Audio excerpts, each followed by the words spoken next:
ॐ परित्य भूतानि परित्य लोकान् परित्य सर्वापरिशोधश्च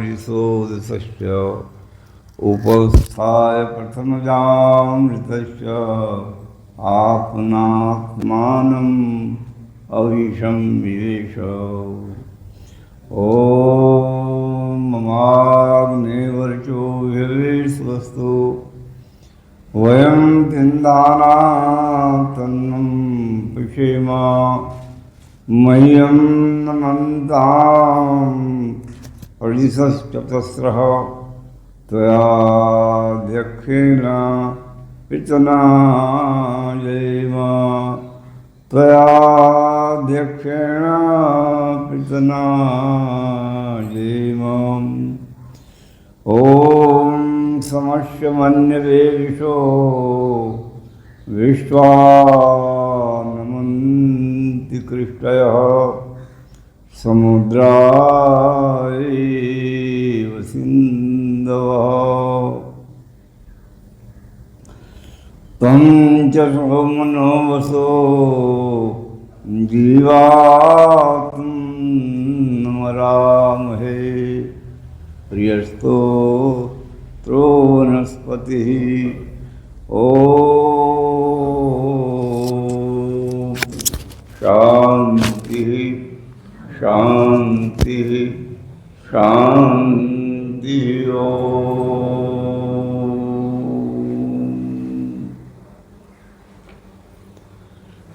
श्रद्धामयी पवित्र मातृशक्ति धर्म प्रेमी सज्जनों,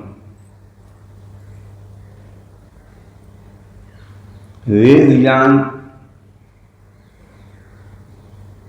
कब से आया है,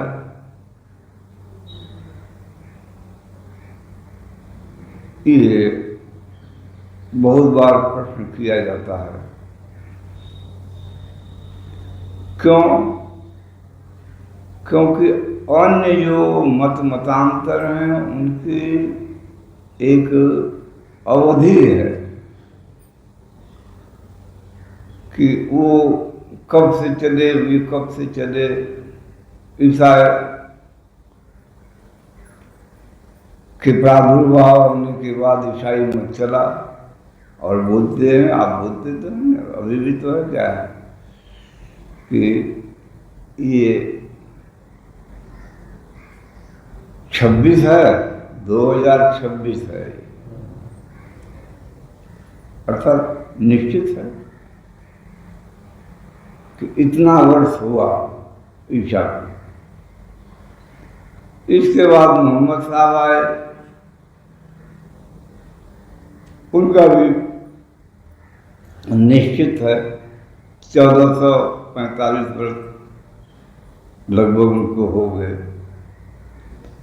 और जितने भी मतांतर हैं सबका एक व्यक्ति विशेष जिसने उस मत को चलाया उससे वो संबंधित है और उसी के नाम से उसको जाना जाता है।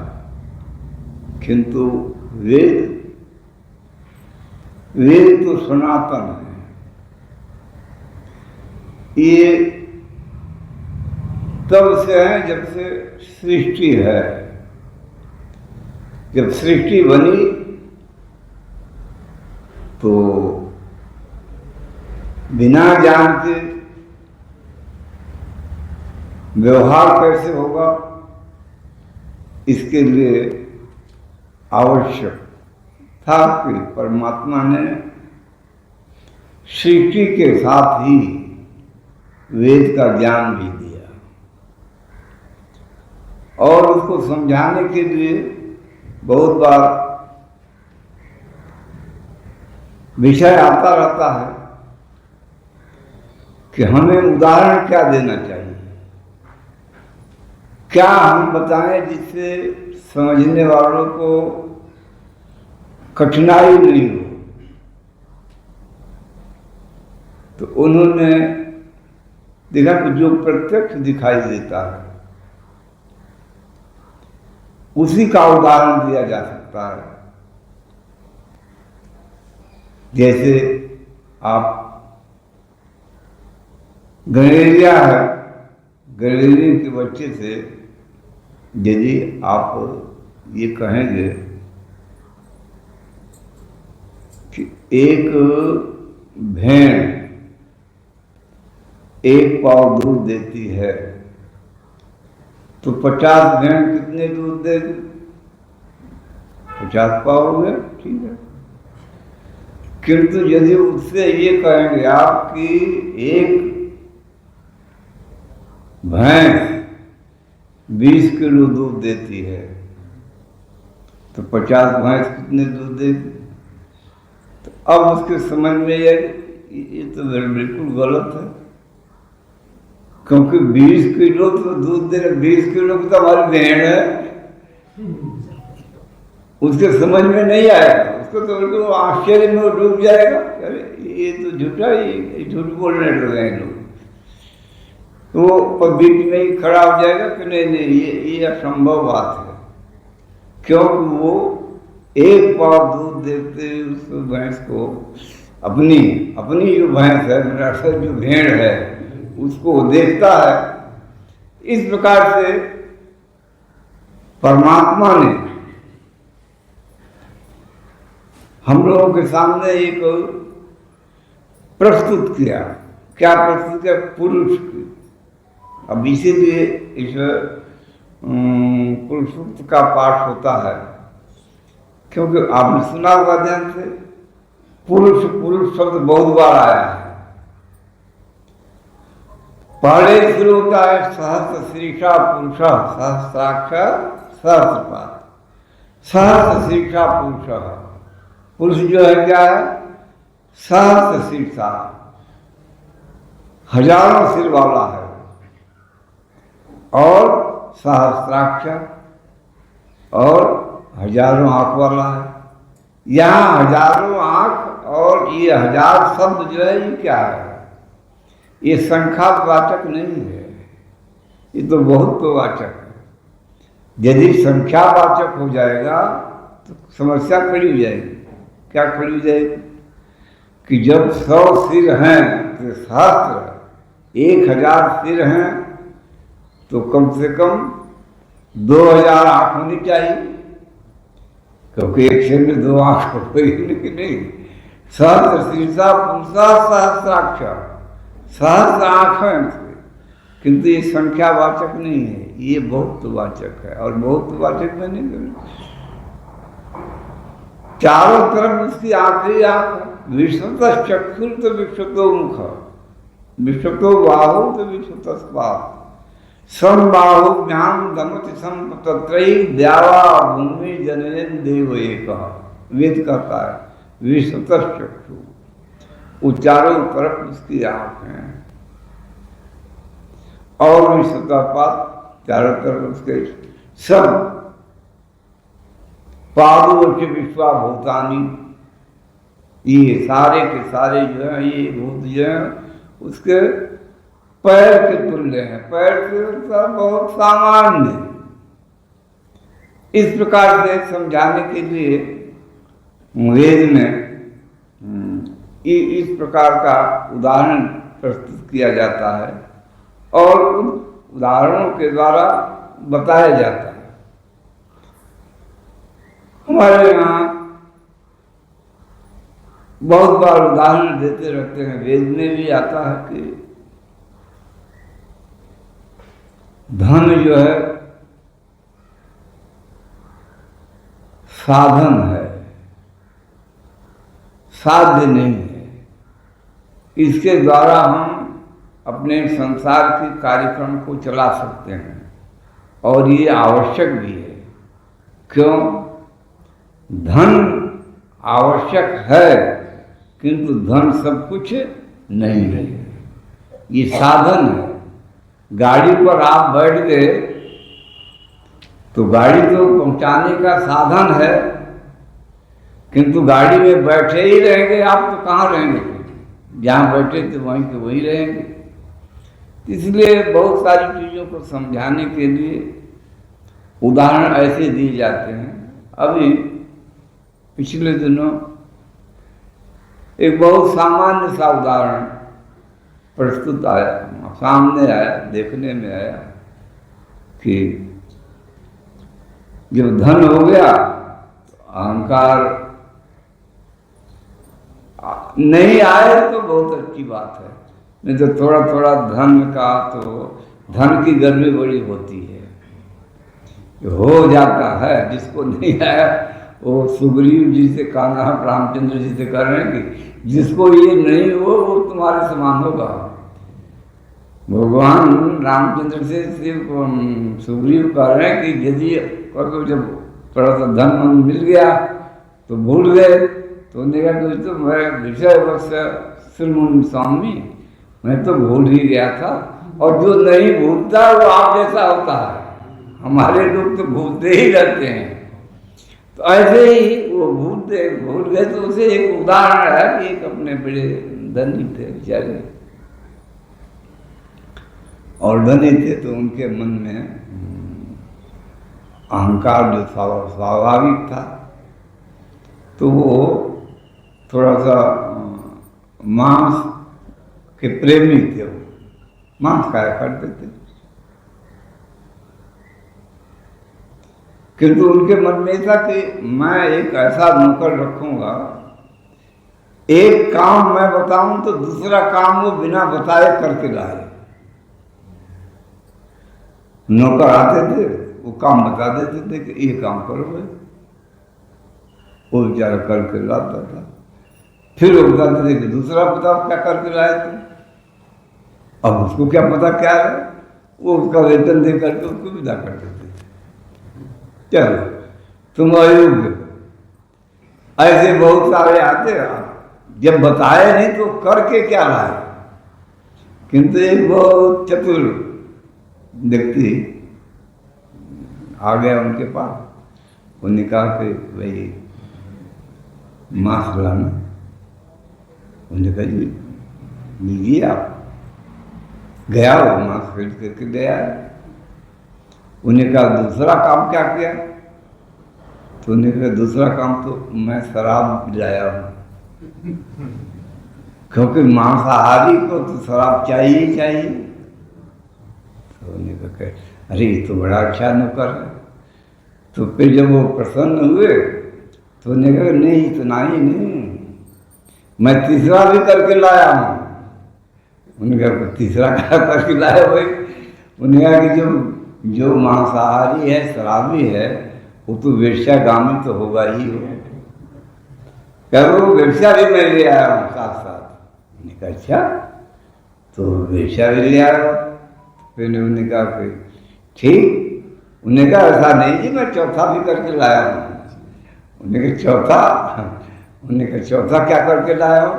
उन्हें कहा जब ये कि भोगे रोग भय, भोग में रोग का भय, जब आप मांस खाएंगे, शराब पिएंगे, वेश्यागामी जब बनेंगे तो रोग होगा ही। तो मैं तो वैद्य भी ले आया हूँ। वैद्य भी ले आया हो? उन्होंने कहा कि हाँ वैद्य भी ले आया हो। तो हमने कहा फिर अब तो चुप है। उन्होंने कहा नहीं मैं आपके वैद्य तो आ गया, किंतु मैं और भी 5वां काम करके लाया हूँ। उन्होंने कहा 5वां काम करके लिया भाई, रोगी तो हो गया मैं। उन्होंने कहा फिर वैद्य भी ले आया। तो ठीक है। उन्होंने कहा कि मैं बुझने ये कि आप मान लीजिए अरे रोग हो गया, वैद्य भी आ गए, तो ये आवश्यक थोड़ी है कि आप स्वस्थ हो जाएंगे, मर भी तो सकते हैं। तो आप मर जाएंगे तो फिर उसके लिए तो मैं कफन भी ले आया हूँ, क्योंकि बाद में बाप खरीदने के लिए कौन जाएगा वहाँ। उन्हें कफन भी ले आया हूँ। और वो चौंके थोड़ा। उन्हें कहा नहीं है इतना ही नहीं, मैं आगे भी काम करके ले आया हूँ। क्या काम करके ले आया? अब तो कफन हो गया। उन्हें कहा कि आपके और तो कोई है नहीं। तो लोक में प्रचलित है कि और मरने के बाद रोने वाला होना चाहिए। मैंने कहा रोने वाले भी मैं ले आया हूँ भाड़े पर, कि आप जब मर जाएंगे तो रोएगा कौन? तो भाड़े पर वो भी मैं ले आया हूँ। उन्हें कहा अब वो चौंके। कहते तो हो गया भाई। तूने कहा फिर इसके बाद क्या है? तूने कहा नहीं और काम करके लाया हूँ। मैंने कहा कि मैं लकड़ी भी ले आया हूँ, क्योंकि दाह संस्कार कैसे होगा? दाह संस्कार के लिए भी तो होना चाहिए। तो चौंक रहे हैं वो, किंतु वो मान नहीं रहा। उनके दिन में तो और आगे भी काम करके लाया उनके। अब जला भी दिया, अब क्या बात हो गई? उनकी बात ये कि अब धन का बंटवारा जो होगा तो वो कौन देगा? तो वो भी मैं ले आया। अब वो जब उसके बाद जब वो चौंके तो फिर उन्होंने उसके हाथ जोड़ लिए। उनका आज तुमने मेरी आंख खोल दी, आज से मांसाहार बंद, सारे दुर्गुण समाप्त।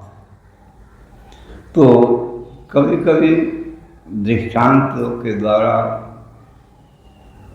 जो थोड़े से भी दुर्गुण होते हैं वो मनुष्य को कहाँ से कहाँ ला जा करके खड्डे में डाल देते हैं, गिरा देते हैं। इससे हमें सावधान रहना चाहिए। और उसको सावधान के रहने के लिए ही वेद जो है इसी प्रकार के उदाहरण देते हैं कि जिससे कि हमारी बुद्धि जो है ठीक रहे, समझ में आए। इसीलिए कथानक के रूप में उपनिषद में आता है कि जब परमात्मा ने सृष्टि बनाई तो फिर कह गई तो मनुष्य बड़ा विचित्र है, तो सिर खा जाएगा हमारा। परमात्मा ने ऋषियों को बुलाया, उन्होंने कहा बताओ, मैंने सृष्टि तो बना दी, किंतु ये तो प्रतिदिन कोई न कोई समस्या ला करके हमारे सामने करता है, मुझे ये चाहिए, मुझे वो चाहिए, मुझे वो चाहिए, मैं तो बड़ा परेशान हूँ। उन्होंने कहा एक बात बता रहा हूँ। उन्होंने कहा क्या? कि तू मनुष्य के अंदर ही घुस जा, तत्सृष्टा तत् आप्रांशत, उसको बना करके, सृष्टि को बना करके वो उसी में प्रवेश कर गया। उन्हें कहा सारी दुनिया है ढूंढेगा, मक्का जाएगा, मदीना जाएगा, कैलाश जाएगा, मानसरोवर जाएगा, सब जगह जाएगा, अपने अंदर नहीं ढूंढेगा। और उसी दिन से परमात्मा, ऐसा कथानक है, परमात्मा तो पहले से है, परित्य भूतानि परित्य लोकान परित्य सर्वापि शोध सत्य, सब लोक लोकांतर में सब जगह वो व्याप्त है। इसी बात को कम लेकर के अपने आप ही प्रेम के द्वारा जो प्रकट होता है, तो वो प्रेम वो कैसे मिले हमें, अंदर से आए हो। और ये जो सत्संग है, आप हम इकट्ठे होते हैं, उसका उद्देश्य क्या होता है कि थोड़ी सी जो जीवन में आलस्य आ रहा, प्रमाद आ गया है, थोड़ा तो धक्का लग जाए। ये सत्संग क्या है? ये गांव की भाषा में कहिए धक्का है। आप आलस्य थोड़ा सा आलस्य पड़े हुए से थोड़ा सा, अरे चलो क्या पड़े हो, क्या यही कुछ सब कुछ है क्या? आगे बढ़ो, थोड़ा सा चिंतन करो। ये तुम नहीं थे तब भी था, और तुम हो तब भी है, और जब तुम नहीं रहोगे तो भी ये रहेगा ही रहेगा। और इसी का ध्यान करते हुए हमें इस सत्संग में आने का एक उद्देश्य बना देना चाहिए।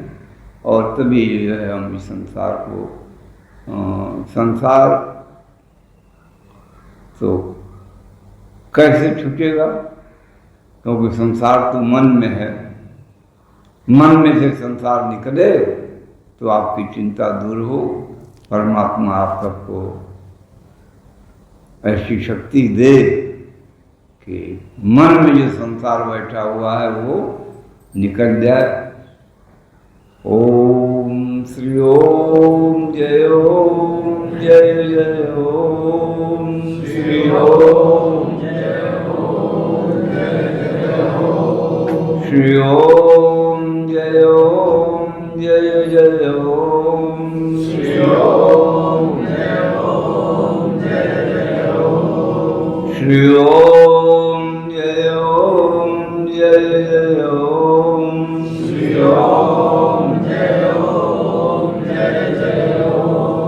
श्री ओम जय जय ओम श्री ओम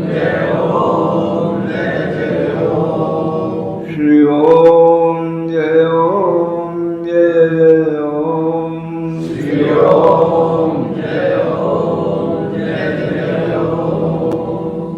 ओम देव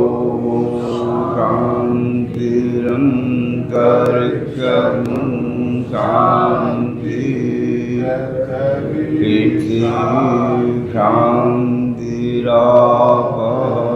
शांतिरो सदयः शांतिर्भारस्वतयः शांतिर्विश्वे देवा शांति ब्रह्मा शांति सर्वं शांति शांतिरेव शांति सामा शांतिः ओम शांति शांति शांति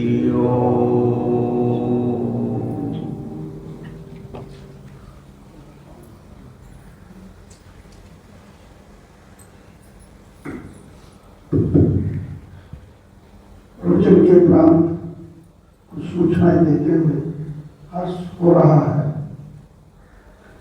कि अभी आगामी 19 मार्च